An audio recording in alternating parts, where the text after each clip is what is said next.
This resource fosters the importance of lifelong learning and is targeted to awake the awareness about the dynamic evolutions of our societies and how they affect our lives.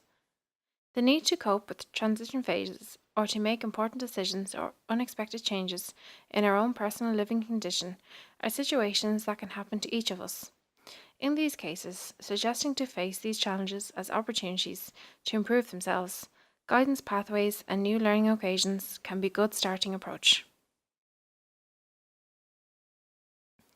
Moving to a new country, the communication with a new language can be a real challenge. But in all EU countries, the basic knowledge of the receiving country language is a prerequisite to have the permit of stay. Specific adult education centres, public or private, provide targeted learning provision and certifications. In some cases, are also included guidance services and counselling for further training. Counselling and guidance services are almost orientated to the employment search for the developing and improving own professional conditions or status.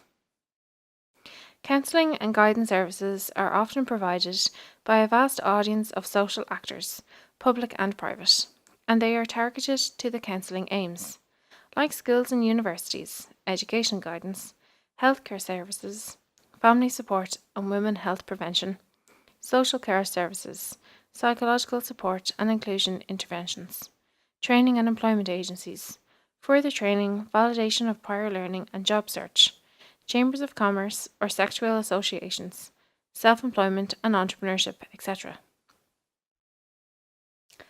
Lifelong guidance and lifelong learning are the core concepts. Lifelong guidance aims to provide career development support for individuals of all ages, at all career stages. It includes career information, advice, counselling, and assessment of skills and mentoring. Quality guidance services should be available to all individuals, regardless of their employment situation, socio-economic status, ethnicity, or gender. There is a lifelong learning provision specifically targeted to foreign people for learning the receiving country language, providing certifications according to the European Framework of References for Languages, because the proficiency in local language is considered one of the most important factors of integration.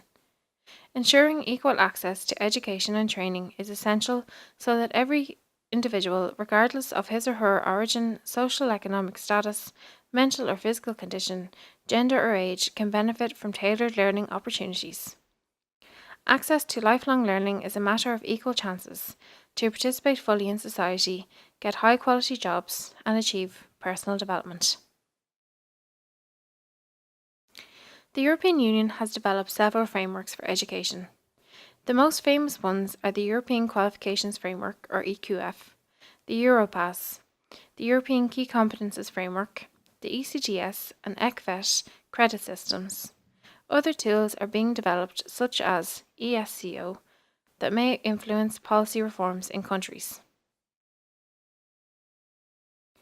Another important issue is the validation of prior learning, specifically important for the acquisition of vocational qualifications.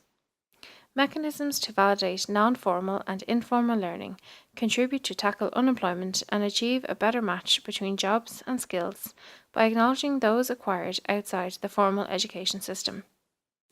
Validation of non-formal and informal learning also gives opportunities for second chances, improves access to education and enhances motivation to learn. It contributes to social inclusion, personal development, empowerment and employability. In EU countries, public employment services are the authorities that connect job seekers with employers. Although structured differently in each country, all public employment services help match supply and demand in the labour market through information, placement and active support services at local, national and European level. Even though there are more women than men in Europe, female entrepreneurs represent only a third of the self-employed in the EU. There are some additional factors, such as reconciling business and family, that make entrepreneurship a less attractive option for them than for men. The European Commission is working with the EU countries to overcome these and encourage more women to start their own companies.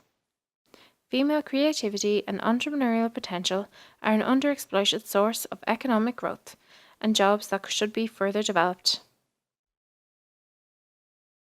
After this quick overview of guidance, lifelong learning, and employment services, start your evaluation exercise by writing on the Path to a Life project grid which institutions you met during your stay in the new country and through which you had access to guidance, training, and other support services. Name them and specify the effective impacts of these experiences on your personal life, what you learned, if and how you apply it, what was wrong or inappropriate for your values. Then exchange with your group the evaluation grids. Explain your scores and summarize the results in the summative matrix. For each typology of services, you will obtain a qualitative mapping of the guidance and training provision in your local context. The last task consists in listing the improvements proposals the group want to point out and produce a common text of recommendations to address to the interested decision makers. Identify the recipients of your requests and send them. It will be interesting to know the feedback you will receive.